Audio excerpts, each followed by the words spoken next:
What's going on today, guys? Malcolm from Crimson Offroad here. Today we're going to be doing a walk around of my new 2023 Jeep Gladiator, and I'm also going to give you guys a couple reasons why I switched from the GMC Canyon to the Jeep Gladiator. So if you're interested in that, stay tuned. If not, then I guess either keep watching or click on another video.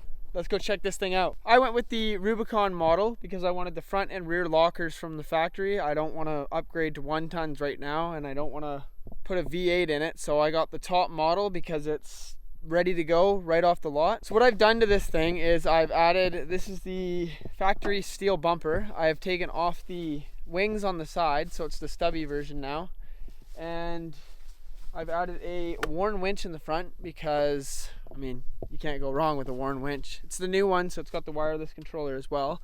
I don't like the hooks that are on them, and I don't like the big Factor 55 hooks that just sit on the front here, so I just, you know, it looks kind of tacky, I guess, but I just put a soft shackle on the eyelet and yeah, hooked it to a tow hook and tightened it up. I went with the LED headlights because I just wanted everything done. I don't want to have to upgrade headlights, buy this, buy that. But one thing I am going to upgrade that is coming next week, you'll see an install video probably in a couple weeks from the time you'll see this, but I got a fender chop light kit coming, so it's the skinny light along the top here, and then I've got some inner liners because with the 38s, which I'll get into in a minute, choose apart the stock fender liners.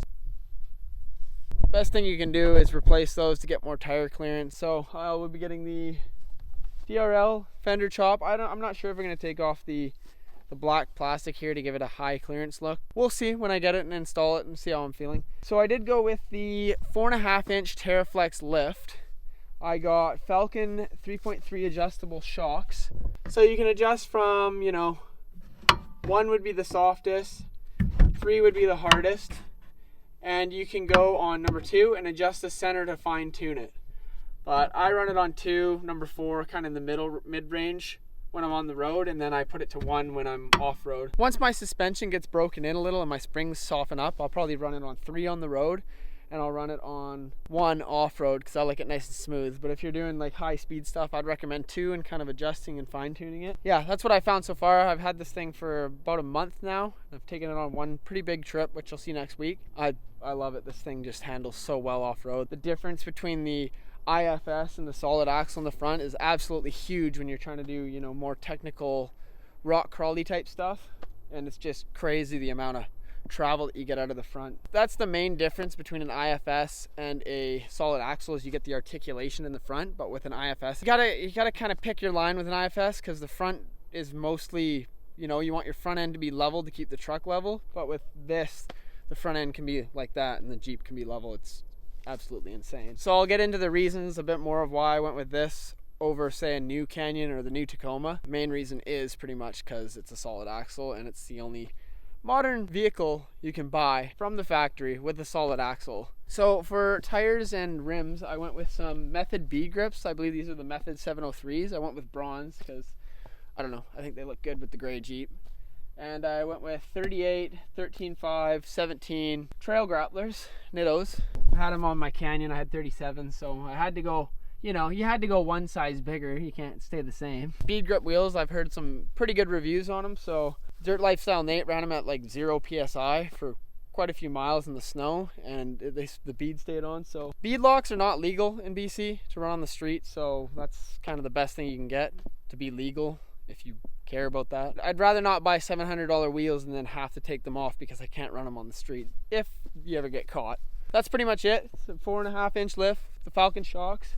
Epic. They install all TerraFlex because it's the only stuff that holds up to the Canadian harsh environment, from the extreme cold to the extreme heat, the salt, the sand, pretty much everything. So I went with the IR arms. I went with the IR arms because they're all adjustable, which fixes the pinion angle in the rear, and I'm sure it fixed the front pinion angle as well. That's pretty much it for the suspension. I do have one more thing in the rear here, which I will show you on the other side. So I have the same Falcon shocks, same adjustable in the rear. I also have this, which is the TerraFlex extended rear travel kit, which gives you 16 inches of travel in the rear, which is absolutely insane. Like, this thing is a freaking beast off-road. One last thing I do have on the Jeep are these Evo rock sliders. I went with these because they're extremely beefy and I'm going to be using the hell out of those. So we'll see how they hold up. They look good and they're strong, so that's the main reason why I went with them. They also do mount up to the body mounts instead of just the pinch weld in the body on the Jeeps. For the tent, that is the SkyCamp 2.5. It identifies as a 2.0 when it's closed, but a 3.0 when it's open. It's kind of confusing, but it's what I call it. And you guys seem to like that in the last video, so we're gonna keep that name. Not much else on the Jeep stock Rubicon bumper with the rear slider things. As for the inside of the Jeep, it did come with the factory cloth, which I wanted leather. But if you order factory cloth from White Rock Dodge and you get them to put the leather in later, you can do some really cool things. So let's check out the inside of this thing.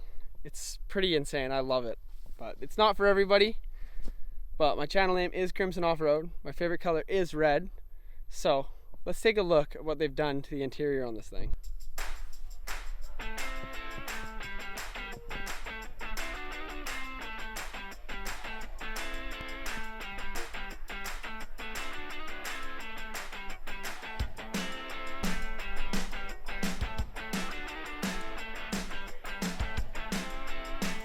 As you can see, the seats are red, which is awesome. So what they can do is they can get any color of leather, pretty much. I'm not going to say any color because I don't think they can get purple, but they might be able to, so don't quote me on that.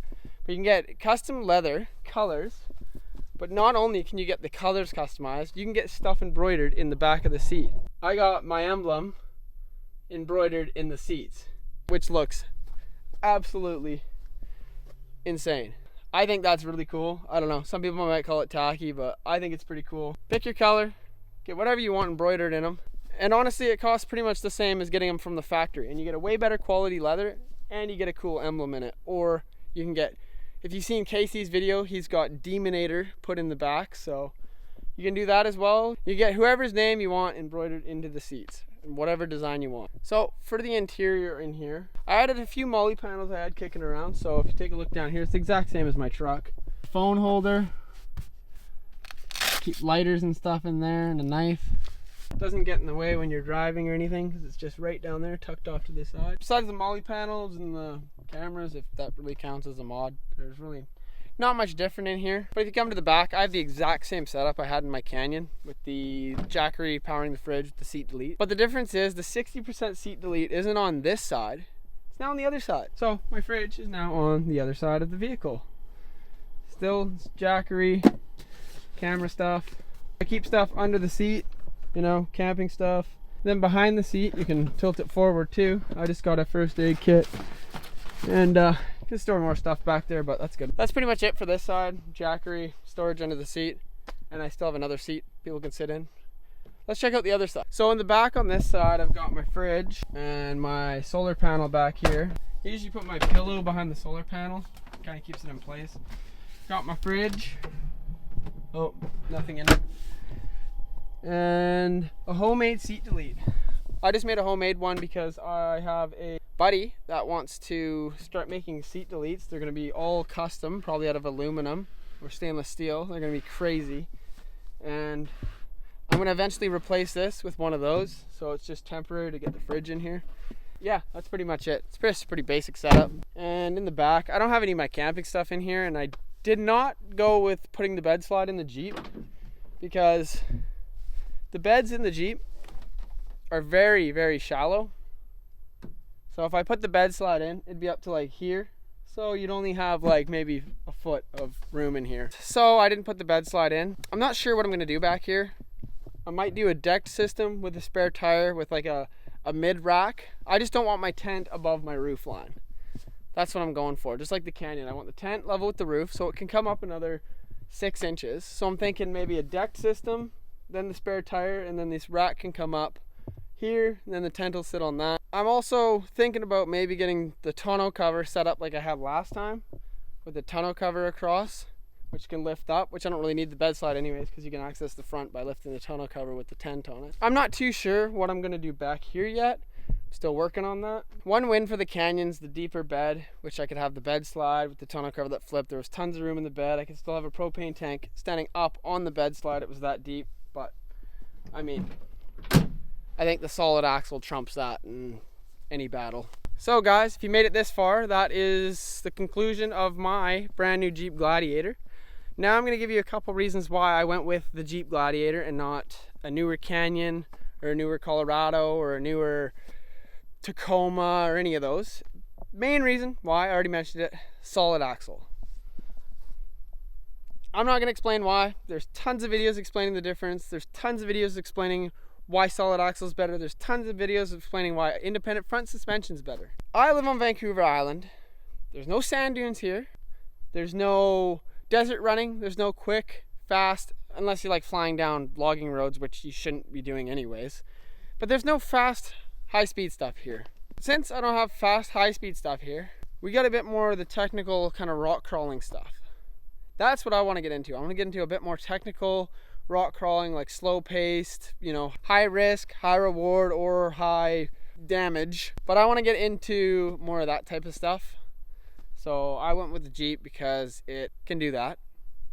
You know, the articulation in the front is a lot better for rock crawling, solid axle stuff. I don't need the high speed desert running stuff like I had on my Canyon. If you want to see more of a Jeep Gladiator, not just overlanding and setting up camp and doing all that, and actually like using it for what a Jeep was designed for, rock crawling, off-roading, technical stuff, stay tuned because there's going to be a lot of that. Saying that now, I'm sorry, you might get some dents, some scrapes, some bruises, some bumps, but it's what a Jeep's for, right?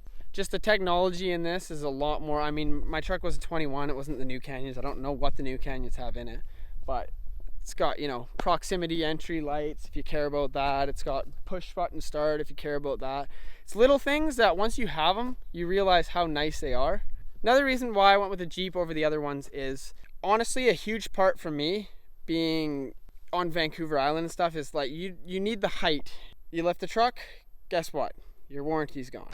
Nobody's going to warranty it. It's going to be a fight with the dealership every time you go in. They're going to blame the lift. They're going to blame the shop that installed it. It's just going to be a nightmare. So what I did, big part for me, was you go to White Rock Dodge. Yes, it's going to sound like an ad because it is an ad, but I'm speaking the truth here. If you go to White Rock Dodge, you go in, you tell them what you want. They talk to Epic, or you talk to Epic, get a quote, send it to White Rock. It will get all done. Before you pick the Jeep up, you get the lift, tires, rims, everything done. Jeep's ready to go when you pick it up. All included in the financing, all warranted. Epic and White Rock all warranty it. Everything's all backed, and it's all done, one payment. But another cool thing with White Rock is if, you know, the V6 isn't enough for you, if you don't like the fuel mileage and, you know, want to get a V8, they can do that too. Do you want 800 horsepower? They can do that too. Go check out Casey's Jeep. He's got a Demon engine in it. Sean, the Storytell Now, he's got no supercharger, but he's got a Hemi that makes, 600 horsepower, something like that. All done through Epic. All warranted through the dealership, through Epic. Ready to go. Right off the lot. Like, that's crazy. Oh, and one last thing about that. You want 1-tons? Dana 80, Dana 60. You want that all done? They can do that too. So you can get a lift, new axles, and a V8 if you wanted to. That's crazy. All under warranty, all covered. They will back at 100%. That is the coolest thing about getting a vehicle through White Rock. So yeah, if you're looking for a Jeep, go talk to, his name's Rich. He's the guy, White Rock Dodge. He can build you whatever you want, and you can have a sweet Jeep too. So if you're still watching to this point, thank you guys. If you want to see more content on this bad boy, not just, you know, driving to a campsite, setting up my tent and taking it down and going home, which there will be those episodes, but if you want to see some actual rock crawling, which I'm going to try to find around here, I know a couple trails. We're going to go beat this thing up on some rocks and see where it goes. So thanks for watching. One last thing though, I got to say the classic line. So 99% of my viewers are not subscribed. Can you just hit the button down below, please? It'd help me out a lot. Show me you're enjoying this. Yeah, so that's my Jeep. Thank you guys for watching. I'll see you guys next week. I got an insane adventure that I went on this past weekend. Stay tuned for that. That's an insane episode. We went up high into some alpine lakes and had some insane views. Just stuff you can't get on the island. So yeah, subscribe. Make sure you hit it for that video because it's going to be freaking insane. And I'll see you guys in the next one. See you next week. Bye.